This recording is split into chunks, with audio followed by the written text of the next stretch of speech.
Halo semuanya, perkenalkan saya Putu Masayu Enji Puspayanti, Angkatan 2018 di Program Studi Sarjana Kedokteran Gigi dan Profesi Dokter Gigi Universitas Udayana. Kali ini saya akan mendemonstrasikan teknik anestesi dan pencabutan gigi dua-dua. Sebelum dilakukan pencabutan, lakukan anamnesis dan pastikan pasien terindikasi untuk melakukan pencabutan. Yang pada intinya, pasien tidak boleh melakukan pencabutan apabila memiliki penyakit sistemik yang tidak terkontrol, hamil, memiliki hemofilia, dan gangguan platelet. Pencabutan juga sebaiknya dihindari apabila pasien memiliki riwayat radiografi dikarenakan kanker. Sebelum melakukan pencabutan, lakukan persiapan operator, yaitu penggunaan alat pelindung diri berupa masker dan handscoon yang digunakan secara berurutan. Penggunaan APD dilakukan guna untuk menghindari kontaminasi. Alat yang diperlukan adalah alat OD berupa kaca mulut, sonde, pinset, lalu ada near beacon, dapen glass atau sejenisnya, siring, forceps cabut gigi rahang atas anterior, elevator, desmotom, dan bein. Sedangkan bahan yang diperlukan adalah cotton pellet, tampon, providon iodin, ampul berisi cairan anestesi.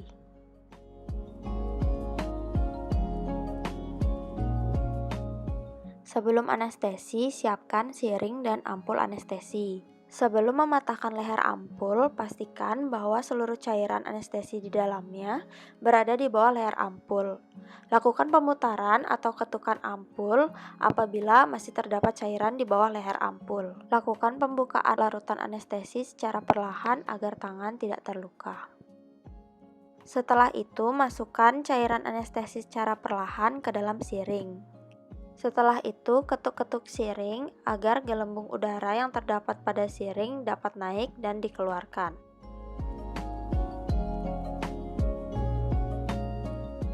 Pada saat melakukan anestesi pada nervus nasopalatinus, posisi operator adalah jam 12 dan posisi pasien terlentang.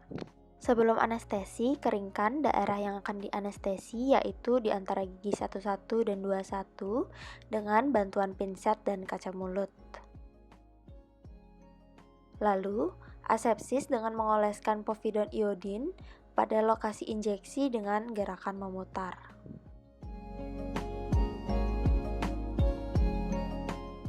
Setelah itu, lakukan pengaplikasian anestesi topikal menggunakan tip aplikator dengan cara menekan satu titik selama kurang lebih 2 menit.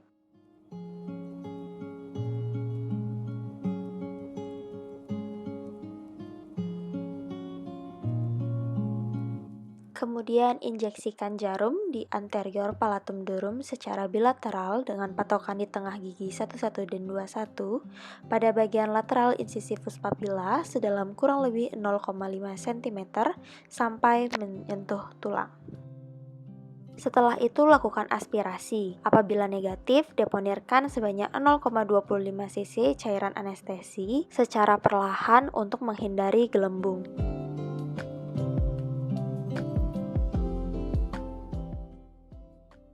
Blok nasopalatinus bertujuan untuk menganestesi nervus nasopalatinus yang keluar dari foramen incisivus. Area yang teranestesi yaitu mucoperiosteum sepertiga anterior palatum durum dan mukosa palatal ke-6 gigi anterior rahang atas. Untuk melakukan infiltrasi gigi dua-dua, posisi pasien adalah jam 8 atau 9 dengan kepala pasien yang agak dimiringkan. Kemudian keringkan daerah kerja menggunakan kasa steril sambil meretraksi bibir untuk meningkatkan visibilitas dari operator. Setelah itu lakukan asepsis menggunakan providon iodin dengan bantuan pinset dan kaca mulut dengan gerakan memutar di daerah kerja.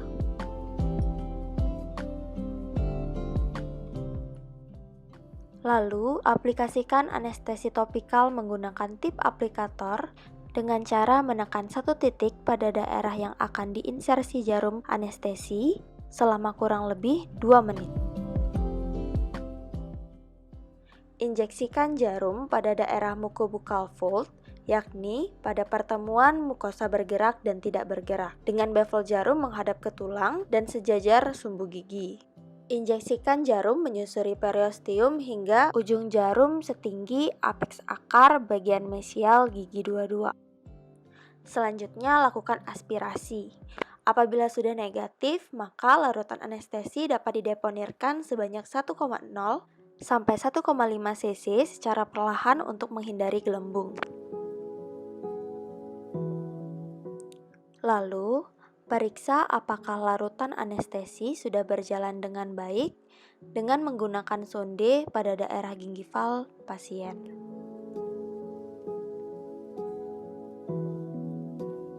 Apabila pasien sudah merasa kebas dan warna gingiva pucat, maka anestesi sudah bekerja.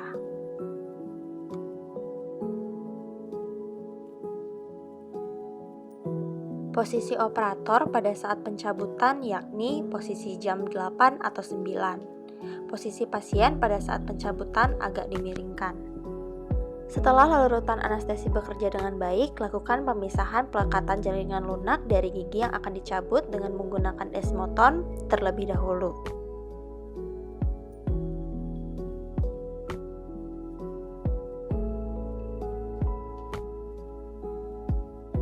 Luksasi gigi dan longgarkan gigi dari soket agar memudahkan pencabutan dengan menggunakan elevator.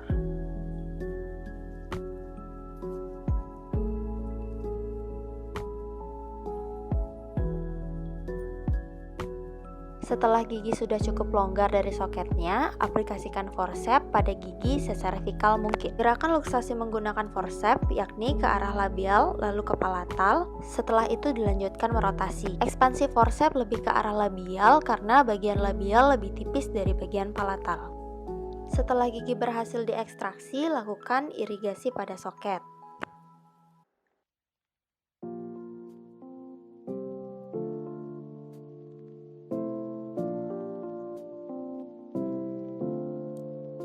Perhatikan soket, apakah soket sudah bersih menggunakan kaca mulut.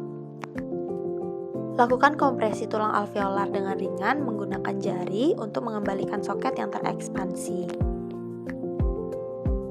Aplikasikan tampon pada daerah yang sudah diekstraksi.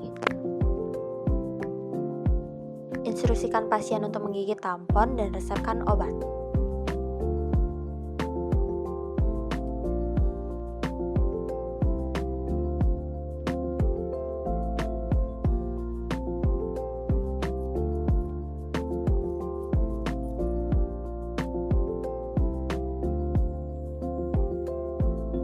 Sekian video dari saya, terima kasih sudah memperhatikan dan menonton video ini.